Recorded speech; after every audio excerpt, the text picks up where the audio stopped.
So we just came back from checking out Weapons, Zach Creggers' new film. Mm-hmm. This one is starring Julia Garner, Josh Brolin.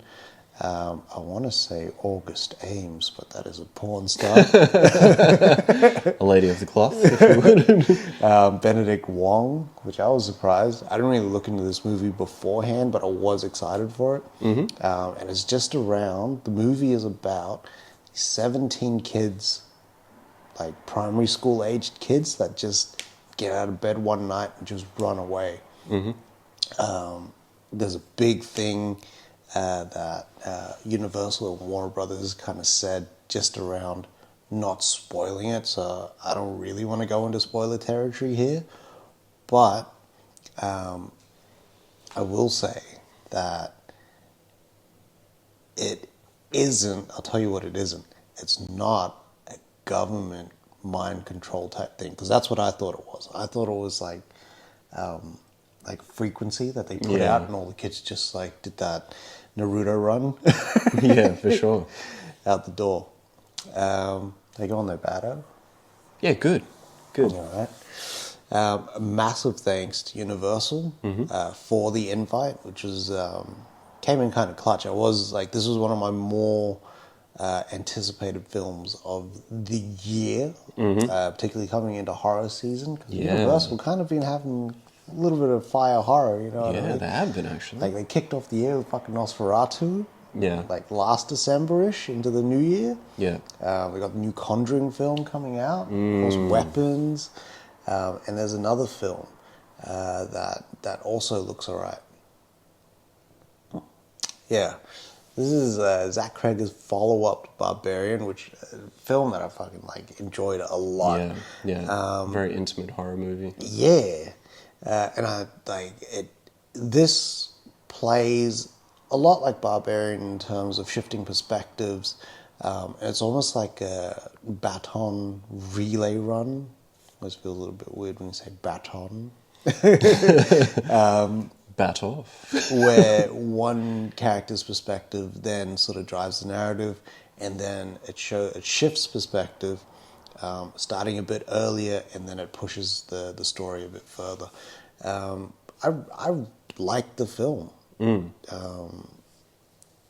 I actually came out of the movie a little bit sort of disjointed because it's quite sudden how things kind of end. There's no like sort of extended epilogue or anything like that. But the journey that you kind of go through in terms of horror, it was jump scare. It was a little bit creepy with the vibes. Yeah. But then it was very funny. Yeah. Alden Ehrenreich was the other that was in there. Yeah. I really, really enjoyed this one. Mm-hmm. Yeah, me too. I agree. I thought this was, to be fair, when I came out, I was skeptical. But then on like further, I was really going to say further revision, like out here doing equations, but like after thinking about it more and actually discussing it with you, I appreciated it a lot more. Why did I see you like Oppenheimer? Like I can see the music. Motherfucker split the atom. I was running their own Trinity test. But yeah, I overall, I had like, I came into this thinking that Julia Garner, because I don't know if I just don't see enough with her in it, but like I just wasn't like feeling it prior, but then going in, everyone had like a very solid performance in here. Yeah. Because there's a lot of emotions that you go through in this movie. Yeah. And I think like it felt very real, which I was into. It was really grounded, and the trailer looked really grounded, and that's why I thought it was going to be something like sci-fi. Yeah, true. Because Barbarian sort of, like, it was a horror movie at the end of the day, and it was a monster movie. Yeah, true. But it was built on really fucked up family dynamics. Yeah. And that, underground prison and lair and all that sort of shit that was really messed up. Yeah. So I thought it was gonna sort of have like this sort of sci-fi military-esque thing because it's called Weapons. Yeah, true. But nah, it is completely different. I mean, you could probably sort of work out what's kind of happening, but I wasn't put off by how it eventuated. Yeah. It's weird talking about it without spoilers. Yeah. And when you do, it's like when you do find out what's actually happening, it's actually a really simple concept. Yeah. It's just based on your believability. So if you kind of think like, there's a whole bunch of bullshit, chances are you're not going to enjoy the movie as much. Yeah, that's true. I was very surprised with like how well it was actually delivered at the end of it. Yeah. Very surprising. But yeah, it'll be based on like, how much you can suspend disbelief. Yeah, for sure. I reckon this is worth a cinema visit. Oh yeah, 100%. Like, I'm like VMAX, regular, date night, however you want to do it. Like, this is definitely worth going to see in the cinema. Yeah. Because I feel like this is one of those movies where if you don't see it, you regret it. Because I think like having that cinema crowd really helps with the suspense and the levity as well, which was cool. Yeah. Yeah. Yeah, You really I- feed off that energy. I 100% agree. Because there is a lot happening. And I think by the end I was getting a little bit antsy just because I needed to pee like crazy. But that final 20 minutes, I was like locked the fuck in. Yeah. And I couldn't go. Like I wasn't even going to chance it. But yeah, it's absolutely worth a cinema visit. For sure. And just the way that the film is shot, because it's either shot where the character is sort of walking towards the camera and the camera's on a dolly, so it's moving, or it's a tracking shot where the camera is behind the character following them, and it's following them over through aisles and stuff like that. Yeah. It's seeing like a bottler or a liquor store like shot like that and projected on the big screen. It can sort of it does become a bit jarring because you can't see what's behind the corner sometimes. Yeah. And it all sort of starts to look like almost like one of those 3D illusion, like optical illusions. Yeah, the true. cards. Yeah. True. Yeah, it's kind of got that sort of feel. There's some really cool shots in this through like a car window and a steering wheel, and it follows someone as they walk up, and then you find that you're in the car with this person as someone walks up. There's also another shot where they put the camera on the fucking door, so when the door flies open eventually, it sort of shifts perspective a lot, and it adds a lot. Yeah. And I won't spoil it, but there is a bit in here that built so much like fucking suspense for me that I gripped my seat and I had to put my hands underneath my legs, so I was just like I freaked the fuck out because I was waiting for it to happen. Because you don't know what will happen. Yeah, right. Yeah. Was it at the end? It was the liquor store. Oh, yeah. Yeah. Yeah, I find that Zach Creggers is really good at that, where he keeps things in camera, but because he doesn't focus on them, it's like you see it, but you don't see it. Yeah. And yeah, that camera movement allowed that. Yeah. That sort of that scare, eh? Yeah. Nah, that was solid. Yeah. That was real solid. 100%. Yeah. I don't think there's anything else that we can really say, unless No, I'm keen to jump into spoilers if you are. Yeah. I think the music also works really, really well. Yeah. You were saying that Creggers... Yeah, Craig. So I was watching a Kevin McCarthy interview, and Josh Brolin was saying, and Kevin McCarthy was saying that Zach Creggers actually put the music together himself with like an old band or something like that. And It's pretty fucking cool. The music works so well. It almost felt Jordan Peele-ish in its use of like drums and minimal sort of instrumentation. Yeah. More as like almost like a rhythm. It was almost as if Peele made The Shining. Yeah, sort of has. It kind of does have that vibe. Yeah. But yeah, if you are intending to see the movie spoiler free, go do that, and then come back. But from here on out, it's all spoilers, baby. You have been warned. 5, 4, 3, 2, 1.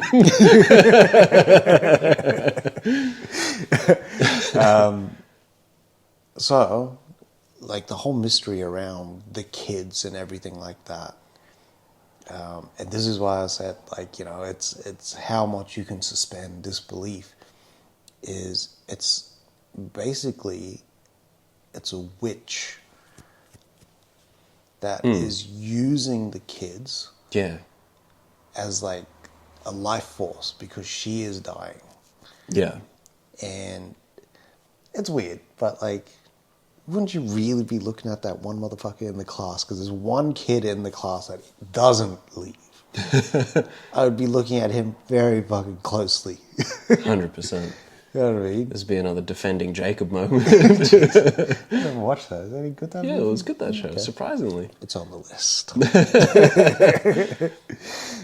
But yeah, I agree. Like, you know what's funny?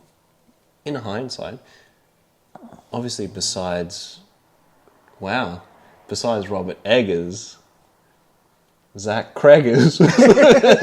Eggers and Creggers. It sounds like an Aussie brand for pies. It does. Give me a pack of eggs and Creggers, please, mate. But yeah, so like, besides The Witch, very seldom do we get a witch movie. True. And this was done really, like, simplistically, and I enjoyed the fuck out of it. Yeah, it was like a grounded witch tale. Yeah, yeah. And it wasn't too, like, I need an eye of newt and, like, a lavender leaf. Yeah. Like, it was grounded in a way where it was like, I just need a bowl of water, and it was like rose thorns or something. And your DNA. Yeah. Kind of thing. Yeah. And her DNA to kind of bind it. Yeah. Yeah, it felt very practical. Yeah. Versus very occult spiritual.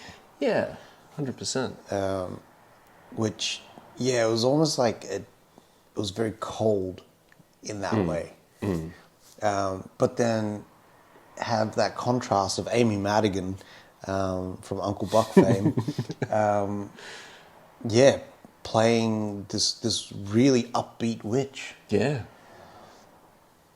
But it's funny because it's almost like she's hiding in plain sight. But like the ridiculousness of how she looks, how she acts, Yeah. works so well to contain her secret as well. Yeah. Which is like, it's cool to me that she's Yeah. outwardly projecting, like, you know, I am weird, but no one ever looks into it. They're just Yeah. like, she's kooky. Yeah. And it plays throughout the whole movie. It's weird how they set up the foreshadowing of witch. Yeah, true. And how these characters sort of intersect, even through the dreams and whatnot. Yeah. It all, like, it's very clearly pointing towards this person. Yeah. But you're almost like, she's so outwardly strange looking that you don't think that that's the case. Yep, I agree. Like, everything is obviously there. Like, all the signs are there. The kid's there. The aunt. All these different things, only for you to kind of go, nah, it's got to be something else. Yeah. Like, you wouldn't think that. I think that's that familiarity. I know you were talking about this idea of weapons. Yeah. Before, which was really, really, and that opened up a lot. But that familiarity also leads into that idea of weapons and being hurt from within the community. Yeah. I and agree. with this based around school and kids and cold weapons, I mean, you can sort of put that together just around what's kind of happened at certain schools through the years, which is like heartbreaking. And this film sort of, it takes a look at that, but it doesn't show that level of carnage. Yeah. But there is carnage. There is fucking crazy amounts fucking hell. weird shit that happens in this movie that is at a gore level that you'd sort of expect from a George A. Romero film. Yeah. 100%. Like, it is zombie level. Yeah. Like, I've never thought about watching a man headbutt another man's face in, like, caved. Yeah. Insane. That was really bad. You've seen the hematoma and everything. That's the level of gore that his eyes are now fully popped out. Yeah. And Wild. it's that level of groundedness that I think scares me the most. Like, there's nothing flashy in this movie. Yeah. Like, it's shot really, really well. It's and blocked out so that you see everything. But because it's not overly flashy, when things do go awry, and they fucking go awry a lot, you really see the impact of those things. Yeah. And it's, at times, really graphic. Yeah. 100%. I agree. And, like, that talk about weapons, like, in hindsight, thinking about this whole movie, every single scene has some form of, like, I guess, weaponization as well. Yeah. Like we were saying on the train, obviously when Brolin has that dream and you see the AR, the rifle in the sky, but then even like alcoholism, weaponizing adultery, and even the conversation that Alden has with Julia Garner in the bar is like a form of weaponization as well, with how he's weaponizing her, like drinking and him not drinking. Yeah. Like, there's so much in every single scene. There's just some form of, I don't know if I'm just reaching to say that, but there's always like some form of reference to the title of this movie. Yeah. There's a threat present always. Yeah. Yeah. Even like Josh Brolin sleeping in the kid's bed and the wife is pissy with him. And she's like, I'm going to work. Yeah. Yeah. Stuff like that, yeah. So there's always, like you said, some form of threat present. I like that. I think that frames the movie really, really well. Yeah. Just in terms of how you sort of look at weapons, what it means in this community, and the threats that are present throughout the whole thing. Because, it feels like for the first 2/3 of the movie, you don't really know what's kind of happened. So you're looking at everything and everyone. Also, as a weapon, authority as a weapon, I remember you were saying. And it almost seems a little COVID-y, this movie. It does, hey? In a way. Yeah. Like, the whole, everything's sort of shut down for a month. And then people kind of trying to work together as a community, like not knowing who to trust and sort of that paranoia. Yeah. It did have that feeling. And also the police brutality, which was very public at that time as well. 100%. It was insane. Like, I loved how put together this movie was.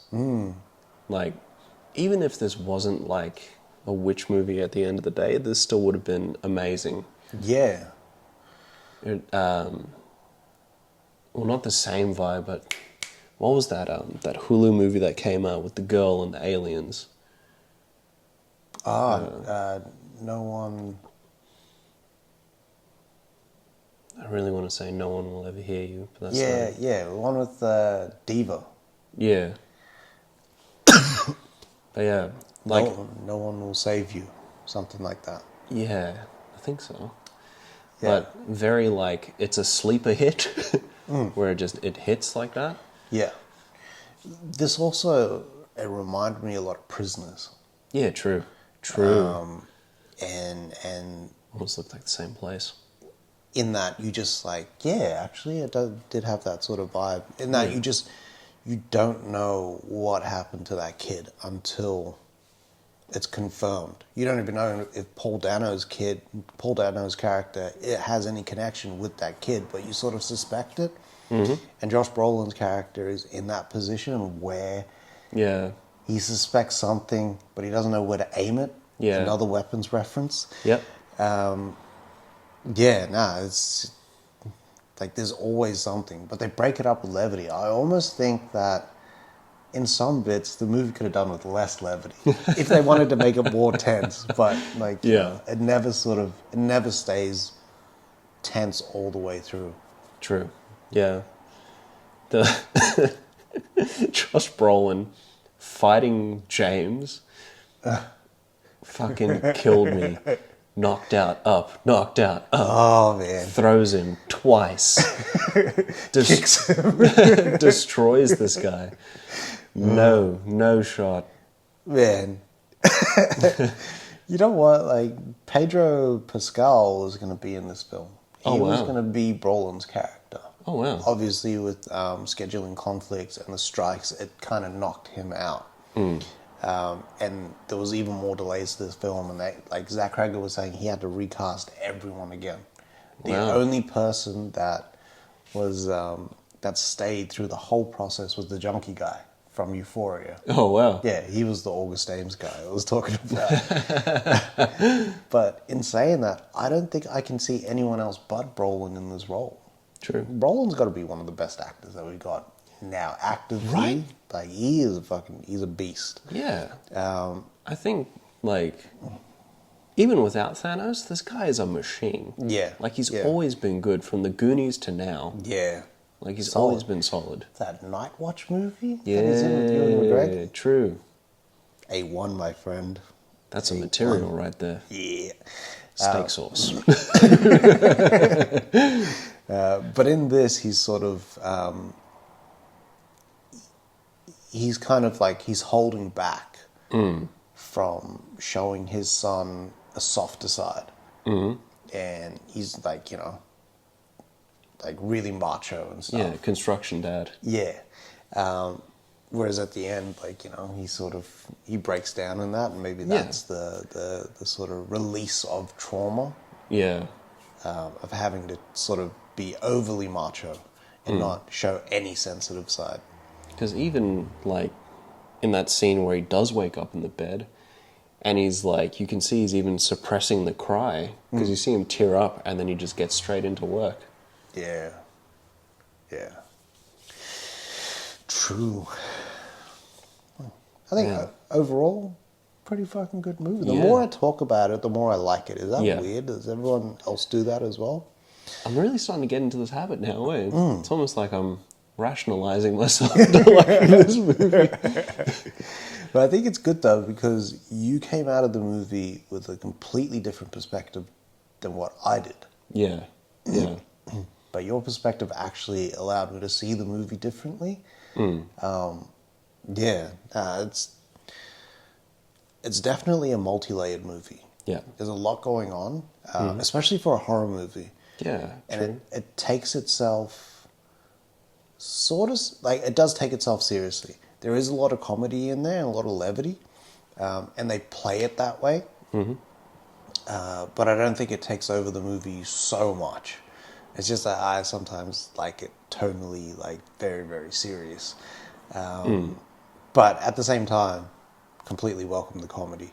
I think that's the thing that will help on repeat viewings. Yeah, true. Is that it's not just, like, you know, smelling its own farts the whole time. True. And, like, I think I'm keen to watch this again, like, down the track. I don't need to do a rewatch now. I think it's one of those movies that's going to be, like fucking excellent. It's like sort of sit, discuss, and let it simmer, so that it doesn't sort of lose its fucking splendor. Quite like Barbarian. Barbarian, I thought it was going to be something completely different. When it sort of unfolded, it became such a conversation starter. True. Yeah. In terms of like horror films, and it was like that and Smile that year sort of like put horror on the map again. Yeah. For me, I know horror's always kind of been there, but for me, Yeah. like, you know, I sort of started looking out for more mainstream horror. Yeah. But admittedly, there was a period there where we weren't getting I guess, like, big studio horror for a while. It was a lot of, like, not low tier, but a lot of, like, I guess, Shudder releases as well. Yeah. Or really shit mainstream horror. Yeah, true. Where it was like the 3D or the teen ones or another true. sequel. Shout out Shark Night 3D. Mate. You know what's funny? I watched that again, like, I can't remember if it was last year or 2 years ago. Oh, yeah? Didn't mind it. Yeah, actually, I watched it recently as well. You know what's also wild? That Piranha movie. Yeah, true. And Bait with, Bait was solid. yeah. Rogue was solid. Yeah. You ever watched Rogue? Mate. Rogue was good. So was Crawl. Crawl is a banger. Crawl is fucking I think excellent. Crawl was actually a turning point for me. Like, that's a monster movie, yeah? Yeah, it's the alligator one in Florida. But like for the genre, would you say it's a horror, like, monster movie? Or would you Yeah. say it's like a... Yeah, I'd say it's like a monster movie. I reckon that was the turning point. It's almost like a monster thriller in a way. Yeah, true. Yeah. Thriller night. Sorry, we're getting off tangent. But yeah, I like coming out of this movie, I like it as much as I did Barbarian. Wow. Yeah. Okay. So just for context, right, what Rob was saying about like how I came out of the movie, I wasn't the biggest fan because I didn't like, it was a bit jarring with the Four Rooms experience when it comes to actually giving the perspectives of each character and then having to redo that. I was getting out of it and then back into it. But then after like the discussion, like Rob said, where we both shared our perspectives, it actually made me enjoy it a lot more. Yeah. I think that second, the rewatch is going to be different. Yeah. Going to hit fucking different. Yeah. And yeah, I just need to forget it Yeah. a little bit. Yeah. So I can sort of come back and then sort of rehash it again. Yeah. I love with these movies that, like, when the digital release hits, I tend to, like, I'm like, like Boogeyman, for example. I watched that with B for the second time, for the second viewing. Oh, yeah. Loved it. Really? Yeah. Okay. Barbarian, loved it. See, I haven't done a rewatch of Barbarian. Oh, wow. Yeah, no. It was a lot. Because that movie was just a lot. And the incest themes always get me. Yeah. The Cestral.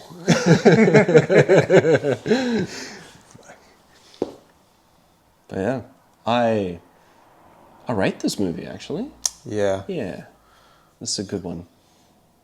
And it's definitely one to see at the theater. So check it out. Should be out now. It is out now. And it is worth checking out in probably the biggest audience you can find. Mm-hmm. Go to a packed session because the comedy hits, and when the gore does hit, man, it's it's almost like a group experience. When you're like, hey! True.